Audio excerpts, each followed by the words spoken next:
Good evening, you're watching Estuary TV News. Coming up, is it a piece about Grimsby's pantomime? Oh yes it is. A parish councillor who waited 16 months for a complaint to be dealt with. And my studio guest wants the public to engage local people in local healthcare. Welcome to Estuary TV News, I'm James Dunn. But first things first, here's Richard Morris with the news headlines.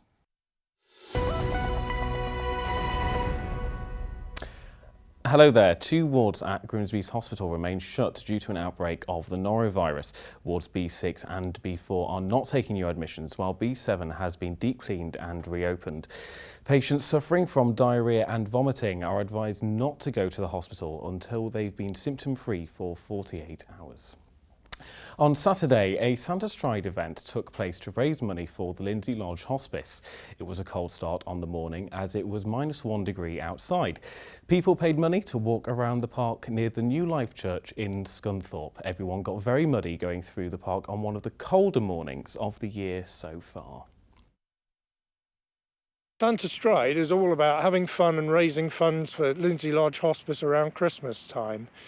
It's a great opportunity for people to get out and get a little bit of exercise and fresh air just before Christmas and raise vital funds for hospice care over Christmas. I'm here with T Mongo. I've been working with Andy for a while at the hospice. As an organisation we do quite a bit with the hospice in terms of volunteering and helping out where we can. And when this came along I thought what a great opportunity to get some colleagues together and have a little bit of fun, a little bit of exercise, but raising money for a great cause, so that's what we're doing. It may be getting cold outside, but the Arctic has definitely made its way to Hull. A local wildlife photographer has recently had his whole display of photography from colder climes on display in the city. Josh Harrison, who was born in Driffield and now resides in Hull, saw his work put on display at the Maritime Museum last week, and the museum's assistant curator is delighted to be able to welcome the work as part of a wider exhibition on the Earth's most northerly region. What we're particularly interested in is the links between Hull and Spitsbergen, which is the location featured in the exhibition. So as early as 1611, the early 17th century, Hull whaling crews were sailing up to Spitsbergen to hunt for whale and walrus. We've got objects in our collection that reflects that, so it's been really good to put those alongside these photographs and to get people thinking about those connections. That's all from me, and I'll be back with more news soon. If you have any news for us in the meantime, please call us on Grimsby 01472 3155553. Bye for now. Thank you, Richard. Now it's Christmas panto season, and this year Grimsby Auditorium are hosting a cast of stars in their production of Jack and the Beanstalk. You'll catch the likes of Grimsby's own Julie Peasgood in the show, with performances getting into full swing this week and continuing throughout the Christmas period. Dave Nunn went to catch a sneak peek at rehearsals as the cast warmed up. Break a leg, Dave. It's a British Christmas tradition alongside mince pies and Christmas trees, and this year's Christmas pantomime at Grimsby Auditorium looks to be a good one. With an all-star cast which includes Julie Peasgood and Kelsey Beth Crossley, and the huge prop giant, the cast, in final dress rehearsals, are looking forward to the panto. Say, what do you like about panto then, son? Well, I love all the interaction with the theatre, making them boo, making them cheer, making them laugh, and of course, I just love being silly on the stage. Yeah, and we can do all that slapstick, don't we, with all the slosh? Yes, and we get somebody up from the audience as well. Hey, maybe. Jack, what do you like about panto? Oh, I love that it gets us in the Christmas spirit. Hey! What do you like about it, Kelsey? Princess? Princess is a princess. No, I don't think Christmas is Christmas without pantomime. No, you're right. That's brilliant. That's brilliant. What about you? Similar. What about you, Fairy? What do I like about it?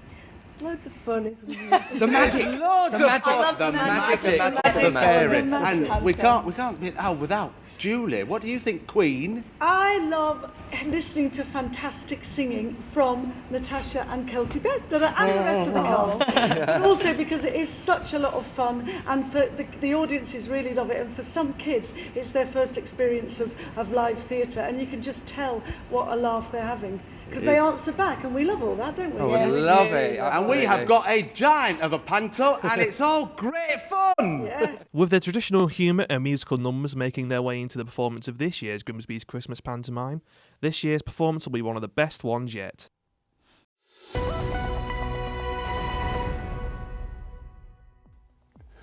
You're watching Estuary TV News. Coming up, we're taking a look at some of the stories over the weekend, and Dan Kemp will bring you the sports news.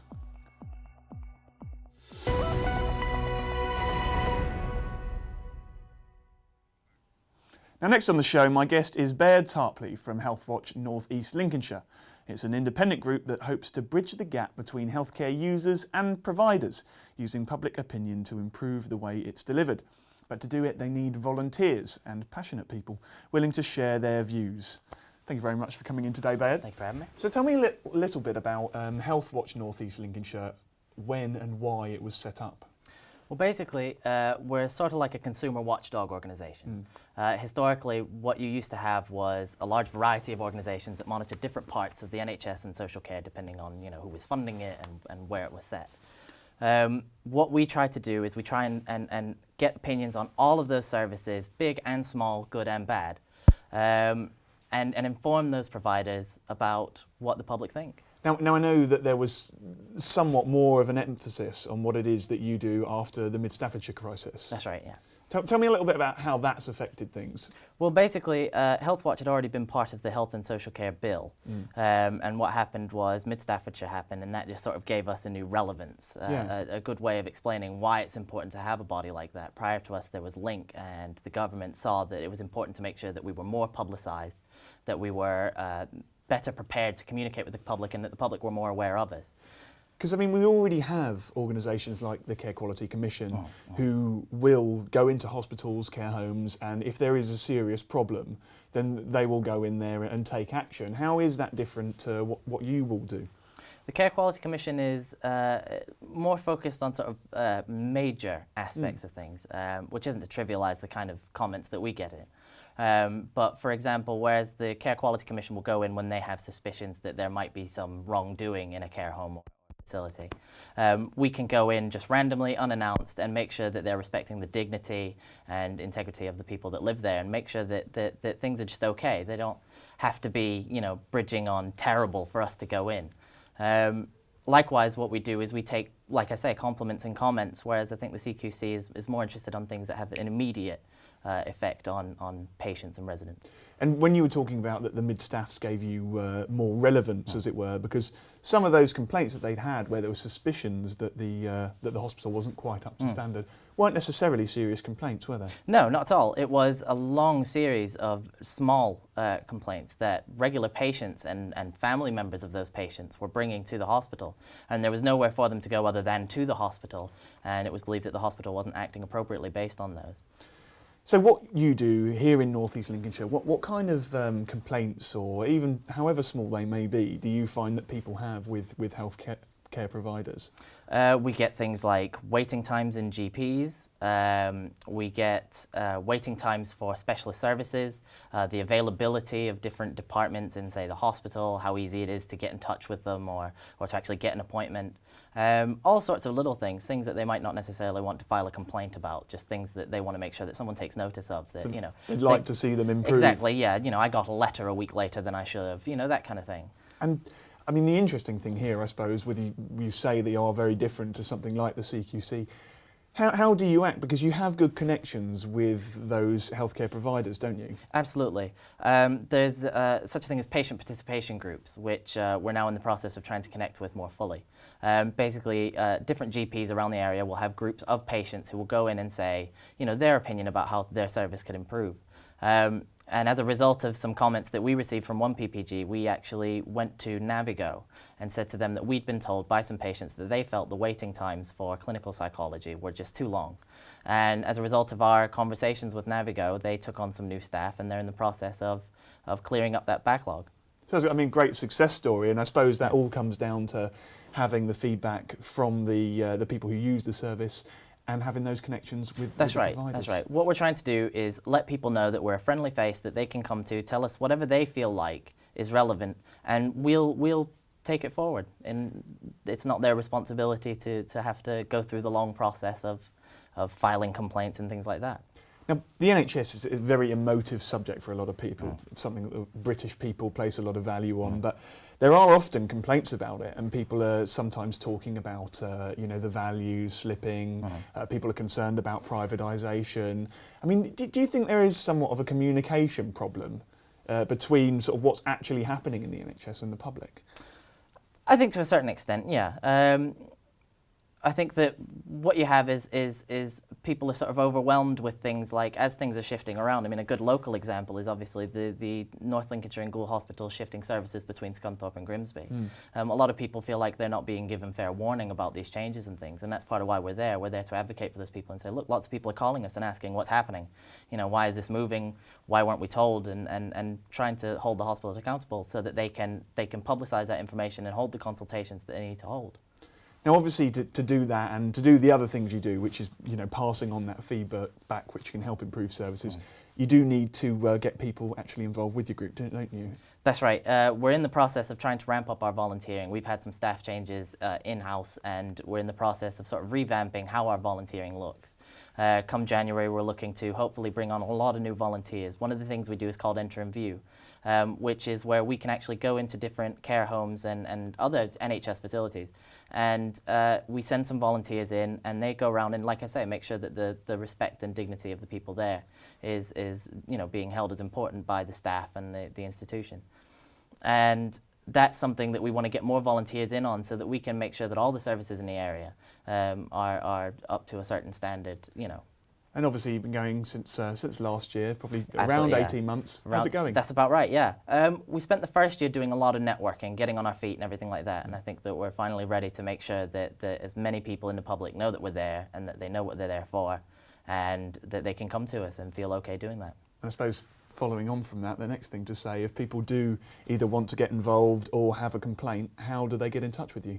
They can call our office at 01472 361 459. You can go on our website, which is www.healthwatchnortheastlincolnshire.co.uk. Or pop by and see us. We're on Freeman Street. We're in the old Rayners building, which is 146 Freeman Street. And you can tell it's us because we've got Health Watch banners all the way along the window. Well, Bayard, thank you very much for coming in Thank you today, very and much. hopefully people get in touch, and good luck with what you're doing. Thank you. Now, if someone was making accusations against you, you'd want it dealt with as quickly as possible. And for town and parish councillors who are well known in their communities, the problem can be even more serious. But a group of councillors were forced to wait 16 months for a resolution. They've had to endure negative headlines, abuse on social media and scorn from their neighbours for more than a year. And now they want the local authority to promise justice faster in the future. I spoke to one of the councillors involved. It was August 2013 when the allegations were first brought by New Waltham Parish Councillor Lisa Gibson. She left the council in October this year, 15 months after making the complaint, yet it had still not been resolved. And the impact it had on the lives of those implicated was severe. It's affected me in a personal way and the families as well. I mean, my name smeared across the newspapers, and the obscene comments on Facebook and Twitter, which have been particularly offensive. Former Councillor Gibson made allegations against 3 of her colleagues. Against Mr Breed, she claimed that he breached 3 clauses in the Code of Conduct. Firstly, he'd failed to record, resolve and take votes appropriately, undermining the public's trust. Secondly, he'd not treated her with respect, scowling whenever she raised her hand, she said. Finally, she felt she was discriminated against because she's a woman.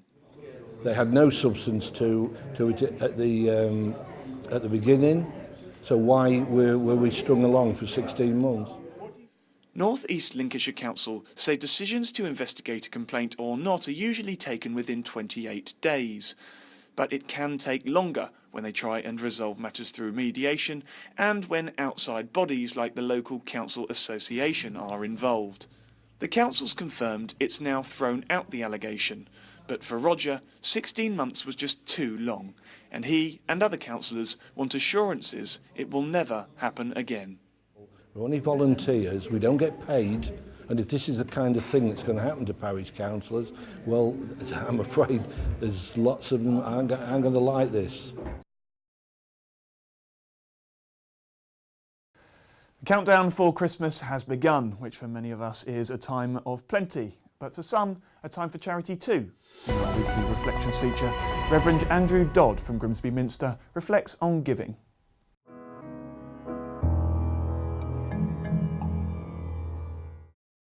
Each year, a report of British social attitudes is published, which tries to look at what Britons think and feel about a whole range of social issues. A few years ago, it seemed that the atmosphere of austerity meant that we were all becoming a little less generous towards the poor. Back in 2012, 54% of people thought that state benefits were too high, and 63% of us said that lazy parents were to blame for child poverty. It seemed that Ebenezer Scrooge's lack of generosity was alive and well. Bar humbug, you might think. In the economic crisis, everyone is feeling the pinch of cuts and threats to job security. But that doesn't mean that our attitude towards others needs to be selfish or cold-hearted. It seems that since 2012, we have had a change of heart and have become a little bit more generous. This year, the survey reported that 56% of people thought that unemployment benefits were not enough to live on. This Christmas, hundreds of people will gather in a spirit of generosity to sing Christmas carols in the churches of our town. As we do so, the songs and prayers remind us that generosity is at the heart of Christmas. At Christmas, Christians celebrate God's most generous gift. It is the gift he chose to give of himself in the most radical, reckless way possible.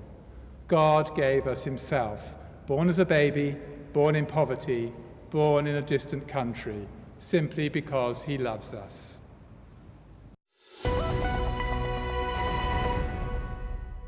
That was Reverend Dodd explaining how the story of Christ is just as relevant today as it ever was. Now, next on the show, it's a Monday and many of our minds are still on the weekend. So we've got Erica Barker here to talk about some of the headlines over the last couple of days. Hello, Erica. Hello, James. How are we today? I'm all right. How are you? I'm not bad, thank you. I'm not bad. Well, it's been a busy weekend. No doubt. I'm going to start with this one. So, college that's making... I don't know if we can even get it in. We're in. College that's making the most of the city's new digital revolution. So this is Hull College basically saying that they want to make the most of it, really. Obviously, with the renewables industry, they're saying that the next big industry is going to be the digital one, and that they want to prepare youngsters for that, have the relevant courses. They're actually investing a lot in computer gaming, which is a massive industry. And on the growth, definitely growth industry as well, isn't it? Yes, definitely. And the Humber Local Enterprise Partnership has identified the digital revolution and the renewables industry as the two, main sectors for our region. So this is basically the college saying that they want to keep homegrown talent here, so when the jobs do come up, that they have people to fill them that live in our region and that have trained in our region, really. Well, hopefully training will be enough, I suppose. Yes. I mean, it's a fantastic idea, isn't it? I mean, if investment is going to be made in these areas, that there are enough young people, all aged people, that are able to do it here, so they don't have to bring people from other places. Yeah, definitely. And next one I have then is solar panel. This was in the Grimsby Telegraph, this one. So this is seafood giant leads the way with solar solution. Basically, this is a new thing where they can get solar panels free of charge by working with a third party. So this one is 5 Star Fish, now part of the Two Sisters Food Group, and they've taken advantage of this scheme with getting more than 1,000 solar panels. They expect this could save the company £100,000 a year, because the company will get 50% of the energy free for a 20-year lease. It's a lot of money then. No doubt enough to convince companies to, because money talks. It does, of course. And I mean, this is a first, so who knows, other companies may follow, and who knows what's going to happen with that. But that is a first for Grimsby.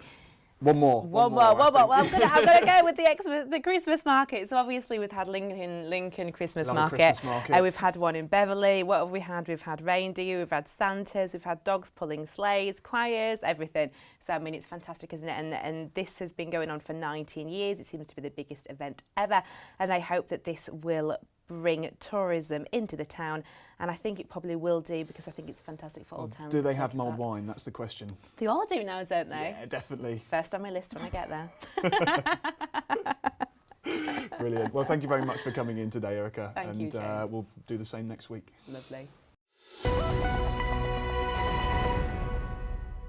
Well, I'm afraid that's all for the paper review, but we do have Dan Kemp, who's up next with the sport. We'll start with the football results of the weekend. Hull City lost 2-0 at Chelsea. The Tigers put in a persistent display despite going behind early on through an Eden Hazard header, but came unstuck on the hour when Tom Huddleston was shown a straight red card. Diego Costa scored the other Chelsea goal. Scunthorpe United won 2-1 home to Crewe Alexandra. Luke Williams and Miguel Lera scored for the Iron with a Nicky Ajose goal sandwiched in between. United have now moved on to 19th, 2 points clear of relegation. Meanwhile, John Paul Pittman and Jack McCreth each netted for Grimsby Town as they beat Nuneaton 2-0 in the FA Trophy. Elsewhere in the first round, North Ferriby United drew 1-1 at Boston United, meaning they need a replay to reach round 2. The Hull Stingrays defeated the Elite League champions, the Belfast Giants, at the Hull Arena on Saturday evening, despite being without player coach Omar Pasha and forwards Sam Towner and Jordan Mayer. Carl Lozon, captain Matty Davis and Zach Avato netted for the Rays, and new boy Jordan Knox assisted on his first appearance for the side. On Sunday, Hull lost in overtime versus the Dundee Stars by 2-1, Lozon with the goal in that one. The Rays now sit 7th in the Elite League.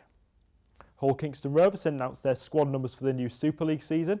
11 new faces make up the Robins' first 17, and youngsters Matty Marsh and Macaulay Hallett both have numbers too. And finally, back to the FA Trophy, and the draw for the next round has been done. North Ferriby United will host Hyde at the Eon Visual Media Stadium if they can overcome Boston in the replay, and Grimsby Town will play at Blundell Park against Gateshead. And that's all for the sport.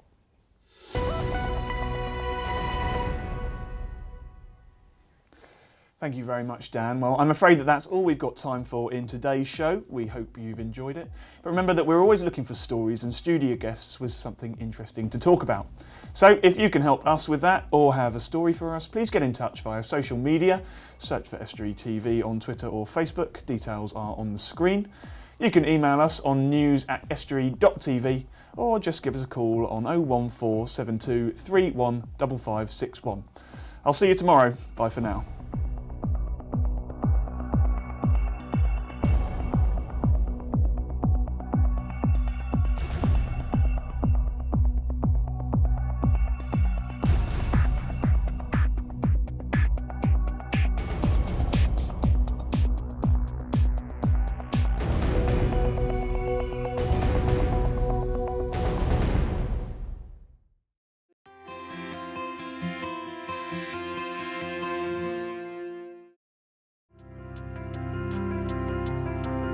Hello and welcome to Estuary TV's weather with me, Luke Smith.